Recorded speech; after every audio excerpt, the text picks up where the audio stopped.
Hey Waffle Gang, I do hope you're well. My name is Mark and today we're checking out some more Reddit stories. And if you do love a Reddit story, why not consider hitting that like, subscribe, maybe that notification bell too. And let's crack on with today's first story, which comes from DorkVader23 and says, bride made a profit on the Bachelorette trip. Sister-in-law drama.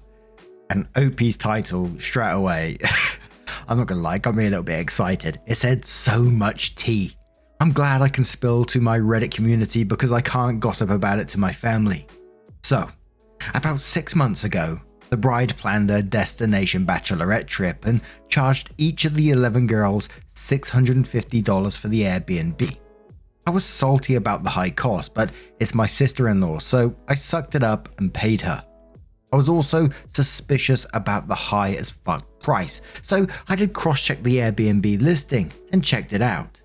Yes, this bee wanted a $2,300 a night beachfront house.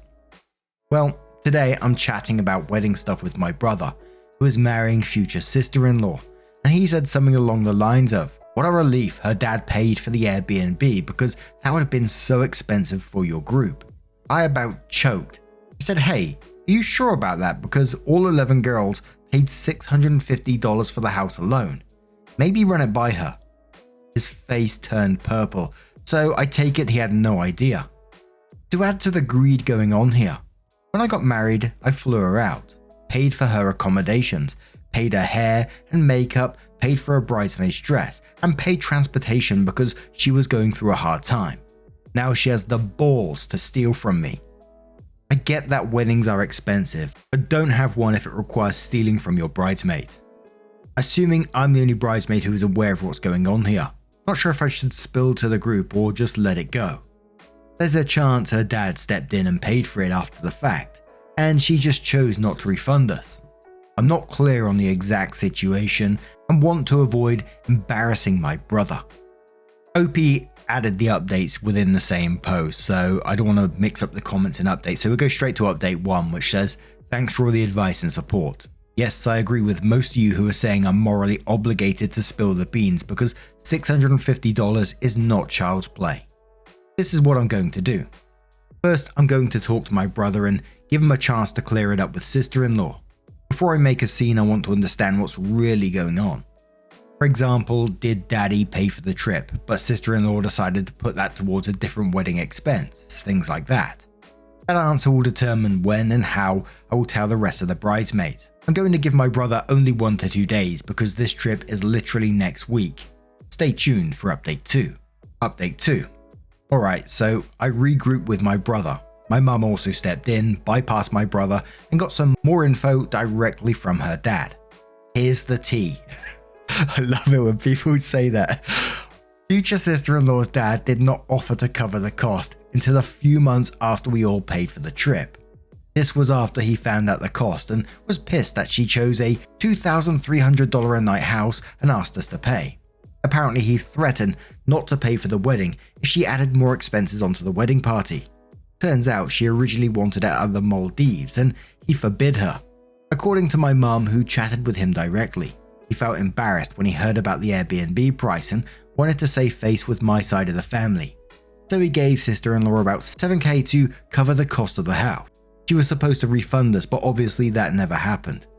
This is where it gets good. So my mum went total FBI and learned that in addition to not paying us, sister-in-law didn't put the money towards a different wedding expense either. She doesn't have it. So where did it go? What did she spend it on? There is currently a full-blown investigation going down between our two families right now. I've been asked by my mum not to alert the bridesmaids just yet until we get the last bits of info and come to a resolution with both sister-in-law and her dad. I will tell them ASAP one way or another. I'll come back tomorrow with another update. Wow, crazy. Update 3. The plot thickens.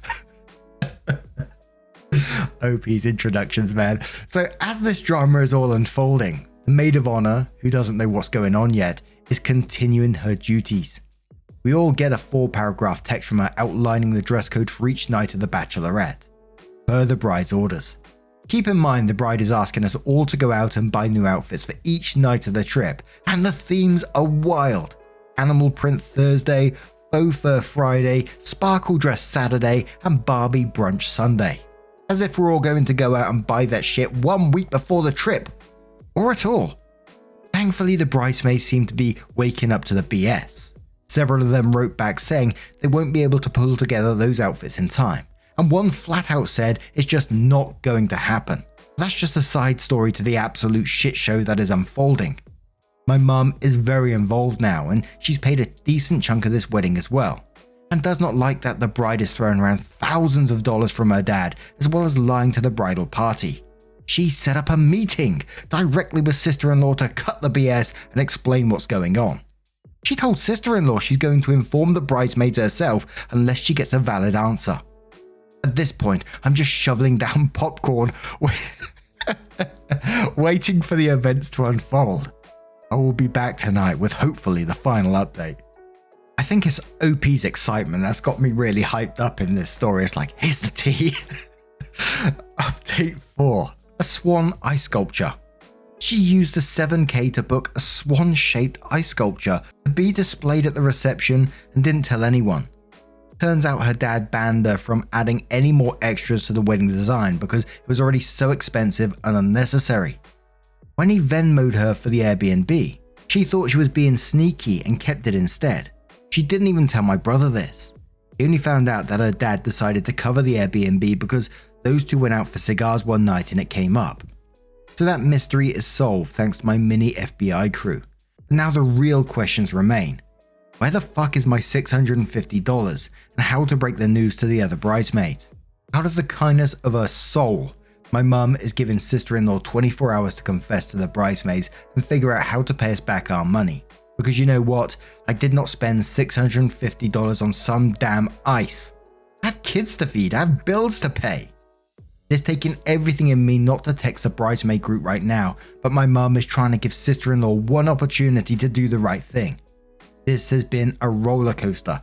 Don't know if anyone here is still interested, but let me know if I should post a final outcome with my bridesmaids in one last update. Lord have mercy. Update 5. Okay, as promised, here's the latest tea, served boiling hot. This is a long update, and I'm going to try and get everything in. First, let's start with the bride's explanation to her family, myself, my mum, my brother, her fiance, and her dad. She broke down crying, saying that wedding planning has been getting into her head, and she has been crushed under the pressure to have the perfect wedding, which she felt couldn't go on without the alleged ice swan. I didn't buy her sob story. After this whole incident, I think she is delusional, controlling, attention-starving bridezilla who is using the wedding as a way to compete with other girls on Instagram. By the way, her job is influencer, if I didn't mention that yet. My brother took the bait. To be honest, I don't even blame him.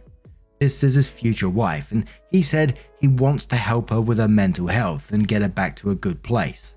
He's disturbed by the situation but will continue to support her. The wedding is on, for those who are curious. Next, let's get into the matter of the missing 7K, and whether we're getting our money back. The sad, gut-wrenching answer? Probably not. Her dad said he already paid the Airbnb cost once and he will not do it again. He said his daughter is 31 and needs to get herself out of her own mess and figure out how to make it right. She chimed in that 7K is gone and asked how she would possibly pay us back. My brother refused to pay for her screw-up. While I love that everyone is finally forcing this bee to be an adult, I would like my money back more. Unfortunately, we're not going to get it unless she magically wins the lottery or gets a real job. For those that asked, there is nothing we can do legally. We all willingly paid a fixed amount and we would have to move mountains and spend more cash to sue. Plus, while she was incredibly shady and a terrible friend, she technically didn't do anything wrong that we could prove. Now onto the bridesmaids. After some threats from my mum, sister-in-law finally broke down and contacted the bridesmaids in our group chat. She sent a text that made my skin crawl. It read, "Hey ladies, you're my bride squad, so I feel compelled to share that my dad recently offered to pay for a Bachelorette accommodations. However, being that the wedding is so expensive, I've decided to put his donation towards a wedding expense. I hope you all understand, and I can't wait to party with you all next week. OP continues, oh hell no. I immediately replied back, making sure everyone knew the expense was an ice sculpture, an ice swan. Come on, people. Many of them replied and expressed how they would have loved to use that $650 for something more important. But ultimately, no one has backed out. One of the girls started a side chat without the bride and asked if there is any chance of getting our cash back if we force sister-in-law to cancel the reservation. Unfortunately, since we're only a week out, we aren't eligible for a refund. They decided to go through with the Bachelorette, or else it would be a literal waste of $650. As for myself, I'm in the same boat. I'd rather run myself over than go on this trip, but $650 is not a small amount and I can't fathom just throwing it down the drain. I haven't made my final decision yet. If I do go, it will solely be to avoid eating the $650 plus my airfare. I will not be doing any of the planned events or outfits or contributing even $1 more. I'll have my own mini vacation as best as I can. I'm really upset that it seems like this crazy person is going to get away after all. OP adds a mini update and says there are so many curious comments coming in, so I want to keep you in the loop. More drama has unfolded among the bridesmaids. The side text without the bride popped off and we have all agreed to do the following. 1. We will be going on the trip, but it is no longer a bachelorette trip. We will all be taking personal vacations with our hubbies and significant others while staying at the property. We were forced into this beachfront mansion plus airfare, so we're going to make the most of it. 2. We've all backed out of hosting and paying for the bridal shower. The bride will need to find another way to move forward if she wants to have it. We will attend as guests if she has it, and we will not be gifting anything. Mother of the bride is absolutely furious. More on this later. 3. We're letting the bride know she needs to cancel the ice swan, trademarked, and give us our money back. After some more research, we doubt all of the $7K went towards the alleged swan because it doesn't seem likely they cost that much. I won't be back for a while because I want to save my next update for after the trip. Stay tuned. Holy moly, as OP says, that tea is steaming. It's boiling over at this point. I know there's a drama in someone else's life and I shouldn't be excited for it, but if I'm being completely honest, I can't wait to see what happens here.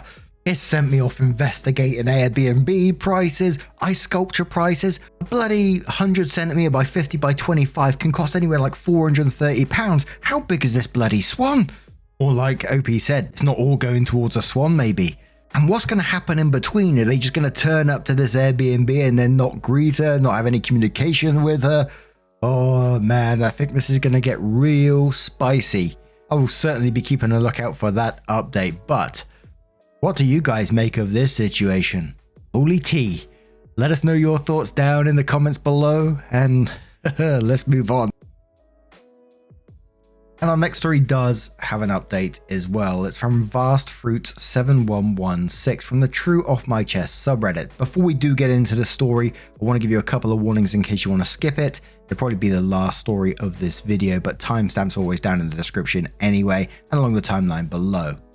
It does contain body shaming, body dysmorphia, and mentions of an eating disorder as well.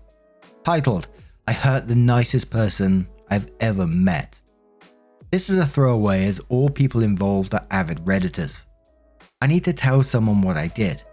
I feel guilty every single day for what I said 4 months ago, and I do not know what to do in order to be able to move on and focus on my life. So I came here hoping that I can find my peace after writing this for complete strangers. I, 30 male, have a friend since childhood. Clark, 26 male. Clark married July, 24 female 2 years ago. This summer, Clark and July invited some of their friends, including me, to their new house in the mountains. They have a pool, a jacuzzi, and a room for games in which there are some arcade games. We spent there 1 week and it was amazing. In the first day, I was talking to Clark and I told him I wish I were confident enough to go swimming. I was obese for my entire life, but in the last year I managed to lose over 60 kilograms. I went every day to the gym and I kept a strict diet and it was worth it. However, now I have a lot of loose skin, all around my belly. I told all of these to Clark and Julie overheard us. She was very nice and said that my loose skin is the result of a very impressive journey. so I should not feel ashamed of it. She encouraged me to go swimming if I wanted to and assured me that nobody is perfect. She even joked that her stretch marks are more visible than my loose skin. The next day, in the morning, Julie was the only one at the pool. She has extremely light skin and she only stays in the sun during early morning hours and late afternoon hours. I wanted to go swimming, but I was reluctant to do this while she was there. She was again very supportive and even said she can go back inside if I wanted to be alone. I appreciated this, but it did not seem fair, so I just sat on the edge of the pool and talked to her. It was the first time I've ever been alone with her and I realized she must be one of the nicest people I know. During that week, every morning I woke up very early hoping that Julie would not be at the pool so I can go swimming, but every morning she was there. At some point I just got rid of my t-shirt and started swimming in front of her. Her reaction was so nice. Not once she looked at my loose skin and she talked to me like nothing happened. When she went back inside, she said in a very serious tone that I was right to be concerned and not want to be seen without my t-shirt. She said all the single girls would probably pass out if they saw me swimming. I laughed and thanked her for her support and kindness. During the last day, I was talking to Julie and thanked her again. She said she felt concerned and anxious about her body for many years, but Clark helped her and now she feels more confident than ever. I looked at her and just saw all her flaws. She was overweight, pale like a vampire, and not a single feature was beautiful or appealing. She looked so common, like a background character in a very underwhelming movie. In that moment, my big, stupid mouth just said to her what my brain thought, without any filter. I figured that if you're confident enough to wear a swimsuit, I should also feel confident. I mean, you did not even go to the gym, and you're not on any diet, but you're having fun no matter what people think about you. I saw her smile fading away, and she suddenly looked so sad. She said I was right and walked away. Immediately, I felt so stupid for what I said. She was nice and kind, and in return I told her she should not be so confident in her body. She showed me a lot of support and I hurt her. I apologized that day many times, but each time she just said it was okay. She never told Clark anything as he acted the same towards me, which is even worse because it means she's even nicer than I thought. Since that day, I saw Julie only a few times and each time I apologized. However, she is still cold with me and doesn't speak with me at all if we are alone. Tomorrow, I will meet her again for Christmas. I bought her a present, a book she really wanted but could not find it anywhere. I just hope after I give her the present, she will forgive me, or at least she will see how much I regret my words. This one literally had me going, what the fuck, in the middle when you said you've met like the kindest person you've ever met, someone who's treating you with compassion, kindness, trying to boost you. And then you came out with that comment about seeing all her flaws, and that is just, I didn't know what to make of that. I was like, what the fuck? I just can't get how words like that can slip out of your mouth. And I'm talking about when he said, I figured that if you're confident enough to wear a swimsuit, I should feel confident. I mean, and I just don't think there's any coming back from that. I mean, you'll be extremely lucky if she does turn around and start talking to you, but to keep chasing it now, it just feels like you're doing it for your own sort of benefit, if you like. But OP did update the post. A lot of comments said pretty much the same thing here. Some people even saying that, he knew what he was saying from the very start. OP said, I do not know exactly how to link my previous post, but I heard a nice and kind woman, Julie, with a very rude and unnecessary comment about her appearance. I said sorry multiple times, and for Christmas I bought her a book that she really wanted but could not find anywhere. This brings me to the events that took place at Christmas dinner. First, I want to say that I cannot cut contact with Julie, as many suggested in my previous post, because her husband, Clark, is my childhood best friend. So we had our annual Christmas dinner. We were 16 friends and we gathered at one of our common friends' house. I said hi to Julie and Clark and we started talking. Julie was still cold, so I asked if I can talk a bit to her. She was reluctant, but Clark, who doesn't know about what I said to Julie in the summer, excused himself and left us alone. I gave her the book and I told her I regret what I said and I understand if she never wants to talk to me again, but I cannot cut contact with them as Clark is still my friend. I said that I was and I still am struggling with my own image and self-hatred, but I'm currently in contact with a therapist and I will start therapy sessions in January, in order not to hurt other people. I apologized again and I said I never want to hurt her as she is the nicest person I've ever met. She accepted my gift but told me that my words not only hurt her deeply but also made her struggle again with an eating disorder. When I said those things to her, she was actually having a good relation with food and she was going to the gym. When I told her she did not look like having a diet or doing sport, she relapsed and could not eat properly for a few weeks, losing a lot of weight. She told me she always thought highly of me because of all the things Clark had said to her. This is why my words affected her so much. She said she was happy to know that I will address my problems with a specialist and insisted that our next discussion should be after at least 5 sessions.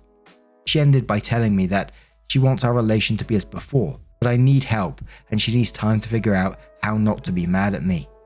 We did not talk much after this, but when I was leaving she said goodbye and even shook my hand. I think we're on the right path and I may be having her back as my friend. Wow. Now, I'm going to turn this one to you guys. What do you guys make of this situation? Let me know your thoughts down in the comments below. Now, just a huge thank you from the bottom of my heart for getting involved in today's stories. Your love, your support, your time always means the absolute world to me. So thank you so much. And hopefully I'll see you in the next one. Take care and much love.